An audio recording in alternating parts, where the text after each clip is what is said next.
Are you aware of the 2002 film Master of Disguise starring Dana Carvey? Yes, I am aware of this. Did you ever see it? I did see it. Do you remember the scene where they have to try to sneak into the Turtle Club and Dana Carvey, misinterpreting the name, dresses like a human turtle?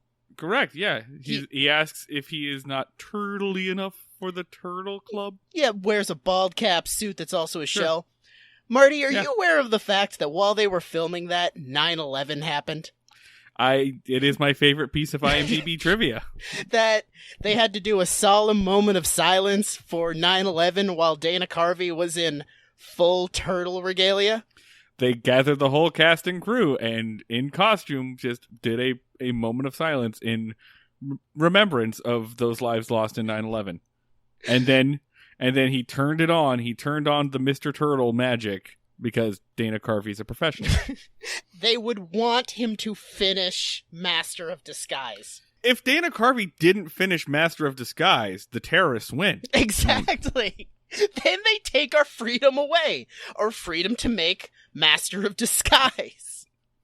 A movie where the bad guy's big characteristic is that when he does his menacing laugh, he farts.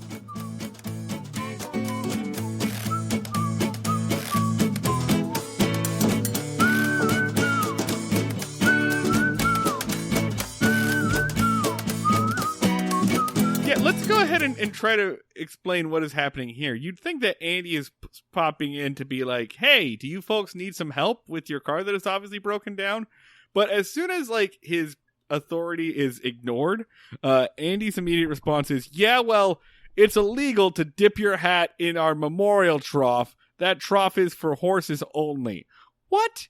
What the hell, Andy? Yeah. Shut up. What? Show me in the Mayberry Town statute where it says, thou shalt not dip their hat. Apparently the Mayberry Town statute is also biblical. You shall not dip your hat in our memorial trough. It is only for horses, but also the memory of horses? Yeah, all the horses that died in the founding of Mayberry. Like Mayberry's founding killed a surprising number of horses. We're still sad about it, and we need to memorialize it. There are so many horse bones in the concrete of these buildings, you guys don't even want to fucking know about it. But it's right next to an eternal flame memorializing all of the mayor's gerbils and the tomb of the unknown goldfish. But do you think their kids are playing in it, they're throwing the water at themselves, and adults hey, our biblical charter says that you're not allowed to do that. That's only for fictitious horses. That's a memorial trough. That's only for ghost horses to drink at. You stay the fuck out of that running water. You're not allowed to use that.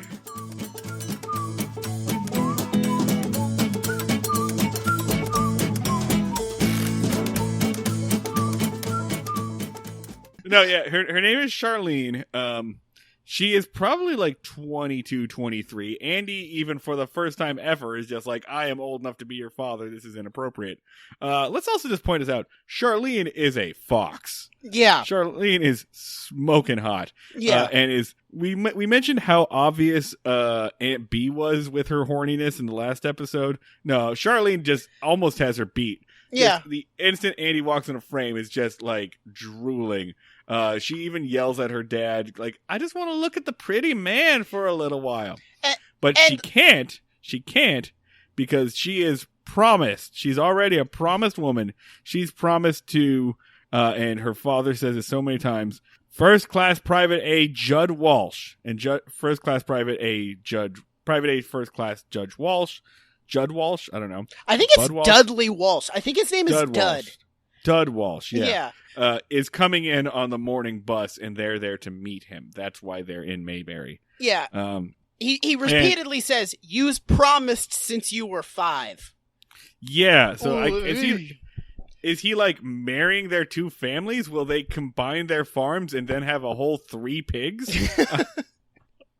Like, what is going on here? You know what I'm gonna call? The Darlings are actually rich as shit. Like, they have like 70 acres and just a thriving farm with several farmhands. He's just fucking cheap.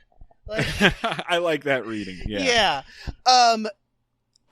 He basically, he repeatedly emphasizes that the reason she is promised to him is because he left to serve his country.